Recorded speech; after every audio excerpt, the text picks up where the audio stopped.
Greetings everyone, I'm Detective STARBORN, and I'm glad to see you on my YouTube channel.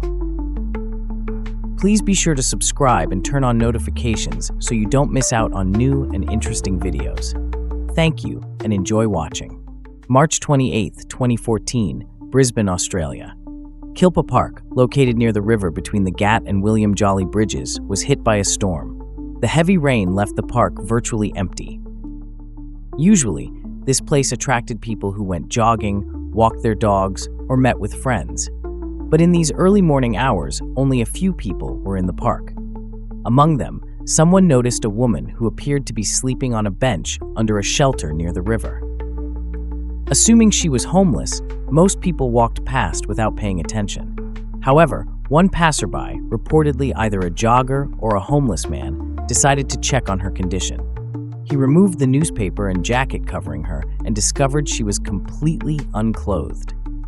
The woman had been brutally beaten, assaulted, and all her belongings were stolen.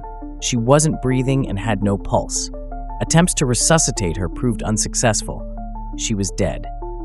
Emergency services arrived at the scene and a criminal investigation began. The victim's identity couldn't be immediately established, but the police knew where to start. Near the park was a homeless hostel called Oscars, and detectives went there.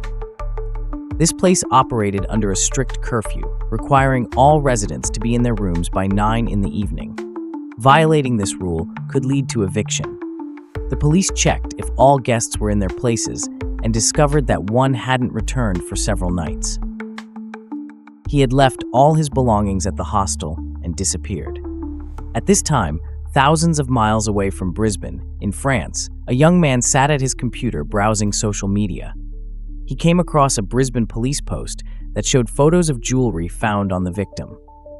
He immediately recognized them as belonging to his girlfriend, 21-year-old Sophie Collombet.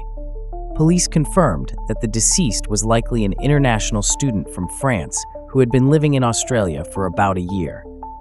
Sophie was an active and curious young woman who loved traveling and sought new challenges. She had arrived in Australia on a student visa in February of the previous year to study at Griffith University. However, being so far from home wasn't easy for her. She missed her family and her boyfriend Boris, who had also been in Australia but had to return to France after his visa expired. Sophie decided she would soon return home too and worked hard to save money for the trip. She took up sales jobs, taught French, and accepted any available work to return in June. On March 16th, Sophie sent her mother a letter, ending it with kisses. This was their last communication. On March 27th, after university classes that ended around 8 in the evening, Sophie headed home. Her classmate offered to give her a ride, but she declined, preferring to take the bus with her friend. After the bus arrived at the cultural center stop, her friend said goodbye to Sophie. The young woman headed toward her home on Key Street, carrying an umbrella and a bag. She was captured by surveillance cameras around 9 in the evening on the Kurilpa Bridge. What happened next remained unclear, but police knew the events were extremely violent. Sophie was attacked just a few yards from her home. Sophie remained alive for several hours after the attack, but lay on the cold ground, barely covered by newspapers and a jacket. Although people walked past her, they didn't realize the severity of her condition. Police described the incident as one of the most brutal crimes to shock Brisbane. The investigation began immediately. Police released surveillance camera footage showing Sophie shortly before the attack. This became part of an investigation involving more than 60 officers. They patrolled the area, spoke with local residents, and examined the surrounding territory. During the search, divers found Sophie's umbrella in the Brisbane River, but her clothes, shoes, bag, and personal belongings, including her phone and tablet, remained missing. Police suspected the crime was random and that the attacker wasn't acquainted with Sophie. This caused fear among residents, especially considering that Sophie was the 4th international student to die in this area in recent months. Although these cases weren't connected, anxiety in the community grew. News of the tragedy quickly spread beyond Australia, reaching her hometown in northern France. French media described the incident as mysterious and shocking. In Brisbane, all university students where Sophie studied began preparing memorial events to pay tribute to her life. Meanwhile, police continued analyzing evidence. Review of surveillance camera footage yielded the first significant result. They captured a man in the same area on the night of the crime. He was identified as Benjamin James Milward, a 25-year-old local resident with a criminal history. He had already been convicted multiple times for theft, violent acts, and public disorder.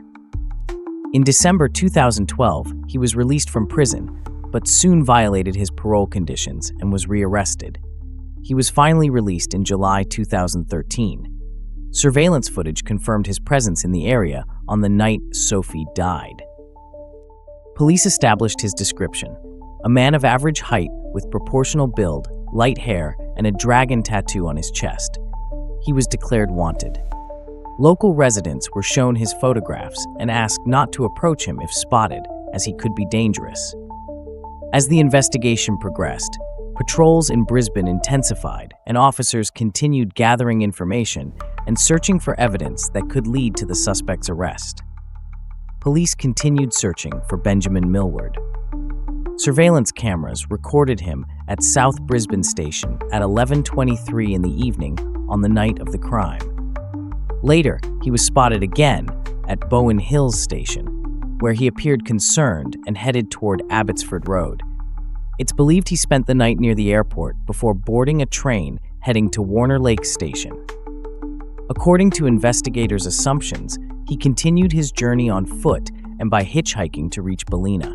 Reports of his whereabouts came not only from police, but also from family. His cousin reached out through social media, asking Benjamin to contact police and clarify his position. His mother and brother also publicly urged him to return home, assuring him everything could be worked out. However, they doubted his guilt and hoped he would prove his innocence. Meanwhile, Sophie's family, in deep grief, received numerous messages of support. The French Embassy, Brisbane residents, and Australian authorities did everything possible to help her relatives. A website was created where people could leave condolences, which were translated into French. For the family, the main task now was to bring Sophie's body home. On April 7th, the first significant breakthrough in the investigation occurred. One of the hostels in Ballina reported that Benjamin Milward had stayed with them several nights earlier. Police also discovered he had registered with an employment agency in Coffs Harbour, New South Wales. Officers were immediately dispatched to the area, and less than 2 weeks after the crime, Benjamin was in custody. During his arrest, he admitted remembering only certain moments from that night, citing the influence of prohibited substances. He told police that what he had done was horrible, adding that he hadn't meant to cause such harm. Benjamin also mentioned his problems, describing himself as a person with severe addiction issues. After his arrest, he was extradited back to Queensland, where further questioning began. The anger and outrage of Brisbane residents soon transformed into a memorial service. More than 2,000 people took to the city streets to honor Sophie's memory. They marched through the streets, holding lit candles. Among the participants were students from Griffith University, where Sophie studied, and city residents who were shocked by what had happened. In Kurilpa Park, where Sophie's body was found, participants lit candles, leaving flowers and memorial notes. While Brisbane residents gathered for memorial events, Sophie's body was being prepared for transport to France. Her funeral was held in her hometown, where more than 1,200 people gathered. The procession, consisting of Sophie's loved ones, carried carnations in her memory. The music club where she played the flute performed music, helping each other cope with the pain. Near a photo of Sophie with a koala from Brisbane, people left their condolences, filling 8 memory books. Benjamin Milward was charged with deprivation of liberty, armed robbery, sexual assault, and murder. The investigation sought to gather all evidence for presentation at the court hearing, where a judge would decide if there were sufficient grounds to send the case to a jury trial. Among the evidence were witness testimonies and key details collected by police. Benjamin admitted he didn't remember everything that happened, but confirmed he had committed violent acts. On the day of the attack, Benjamin Milward had consumed a large quantity of prohibited substances. He had injected himself with a dose of the substance and then drank significant amounts of wine, beer, and bourbon. The prohibited substances were provided by an acquaintance named Jester, who lived in the same hostel. That evening, they met again at the rotunda by the river, where they continued using prohibited substances. One of the witnesses, who had also taken substances with Milward that day, later said that such substances don't erase memory, but affect endurance. He claimed he was fully aware of his actions despite the strong effects of the substances. That evening, around 9 o'clock, Sophie was walking home through the park. Near the rotunda, Milward overtook her. He attacked her, using brutal force, assaulted her, and beat her severely. Sophie was gravely injured but remained alive, clinging to life. Milward told her he would go for help, but instead abandoned her and fled. Before fleeing, he threw her belongings into the river to hide evidence.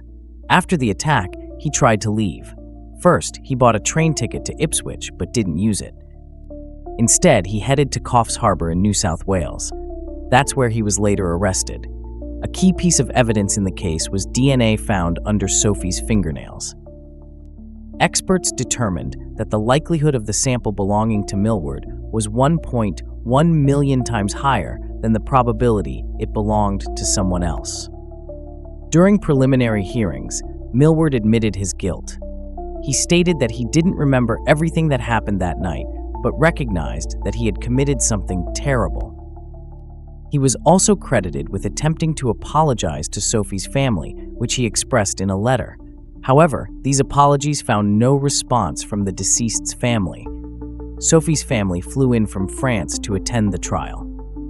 They were overwhelmed with grief when victim impact statements were read in court. The day they learned of Sophie's death became a real catastrophe for them, changing everything. Her boyfriend Boris, who had returned to France 6 weeks before her death, struggled with grief, taking sedatives to cope with the loss. The court sentenced Benjamin Milward to life imprisonment for the crime, with a minimum of 20 years before the possibility of parole, plus 15 years for sexual assault. These sentences were to be served concurrently. For the first time in Queensland's history, the sentencing process was filmed. The judge emphasized the brutality of Milward's crime. She noted that he had attacked a defenseless woman, violated her dignity, and left her to die. The judge added that Sophie died just a few hundred yards from the courthouse, making the incident even more tragic. After the sentencing, a memorial was established in Sophie's memory. It featured mountains visible from her home in France and a butterfly.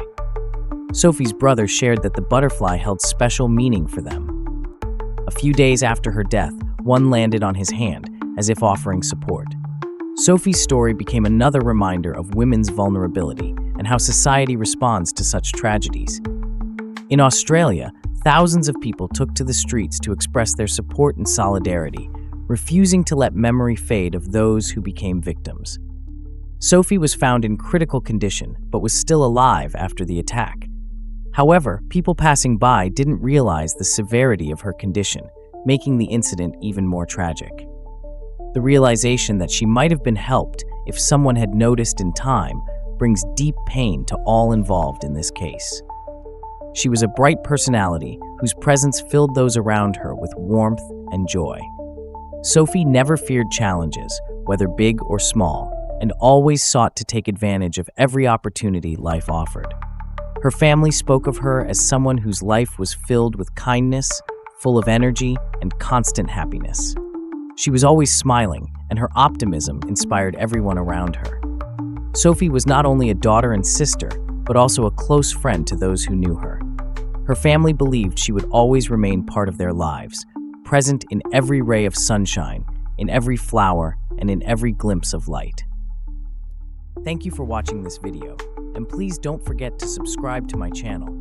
I look forward to your comments on this situation. That was Detective STARBORN. See you soon.